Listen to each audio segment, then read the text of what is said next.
Oke, halo semuanya. Yuk kita bedah bareng-bareng sesuatu yang kayaknya sepele, tapi ternyata dalam banget. Kita akan ungkap psikologi di balik satu kata yang sering banget bikin kita gemes. Terserah. Siap-siap ya, karena ini bakal lebih menarik dari yang kita kira. Coba deh, saya mau tanya. Kamu pernah nggak sih kejebak di situasi klasik yang satu ini? Saya yakin banget jawabannya pasti pernah. Yuk kita lihat. Nah, ini dia, dialog legendaris. Satu pertanyaan simpel, dijawab sama satu kata yang paling bikin bingung sedunia. Familiar banget kan? Rasanya kayak, aduh, lagi-lagi.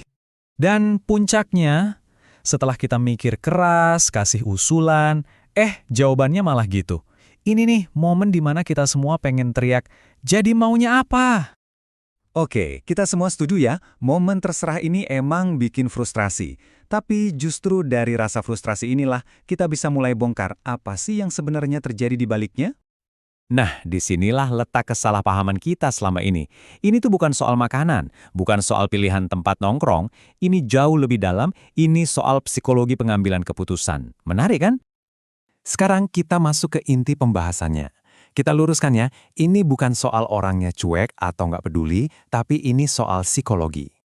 Gampangnya gini, ada dua akar masalah utama di balik kata terserah. Coba ingat dua kata ini ya, kelelahan dan ketakutan. Dua hal ini yang bakal jadi panduan kita buat ngertiin semuanya. Yuk kita kupas satu-satu lebih dalam lagi, dimulai dari yang pertama yaitu kelelahan. Oke, istilah kerennya itu decision fatigue. Gampangnya, bayangin aja otak kita itu kayak baterai handphone. Setiap kali kita bikin keputusan, sekecil apapun, itu nyedot sedikit daya dari baterai otak kita. Dan baterai otak itu terkuras sama hal-hal kecil sepanjang hari loh. Mulai dari bangun pagi, mikir mau pakai baju apa, nentuin kerjaan mana dulu yang harus diberesin, sampai mikirin cara balas email. Semua itu numpuk, dan akhirnya baterai mental kita jadi lowbat. Jadi ketika kita dengar kata terserah, itu bisa jadi bukan sinyal cuek. Mungkin itu cuma teriakan minta tolong dari otak yang udah kecapean banget buat mikirin satu pilihan lagi. Sesimpel itu. Otak mereka cuma butuh istirahat. Oke, kita udah bahas soal kelelahan. Sekarang kita geser ke alasan kedua yang sedikit lebih kompleks, yaitu rasa takut.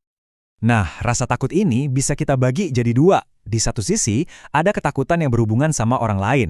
Misalnya takut dianggap ngerepotin, atau takut salah ngomong terus jadi konflik. Di sisi lain, ada juga ketakutan yang datang dari dalam diri sendiri. Takut salah pilih, takut nanti disalahin, atau emang dasarnya nggak percaya diri sama pilihannya. Jadi poin pentingnya adalah, kata terserah itu seringkali jadi semacam tameng atau perisai. Itu mekanisme pertahanan buat ngelindungin diri dari potensi konflik atau kritik. Bukan karena dia apatis, tapi karena dia lagi melindungi dirinya sendiri.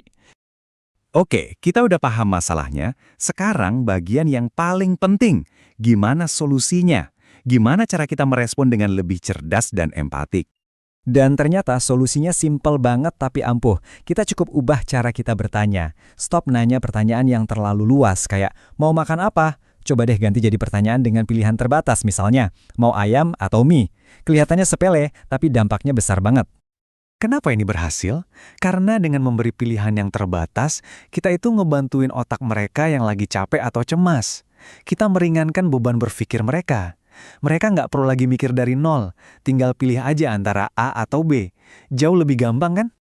Coba deh kita renungkan kalimat ini bareng-bareng. Ini adalah inti dari semua pembahasan kita.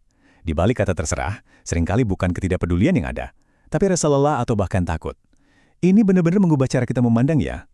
Jadi, sebagai penutup, saya mau ninggalin kamu dengan satu pertanyaan. Setelah kita ngobrolin semua ini, lain kali kamu dengar ada yang bilang terserah, apa yang bakal kamu dengar? Apakah cuma satu kata yang nyebelin? Atau kamu bakal dengar sebuah pesan tersembunyi yang minta bantuan dan pengertian? Coba deh pikirkan lagi.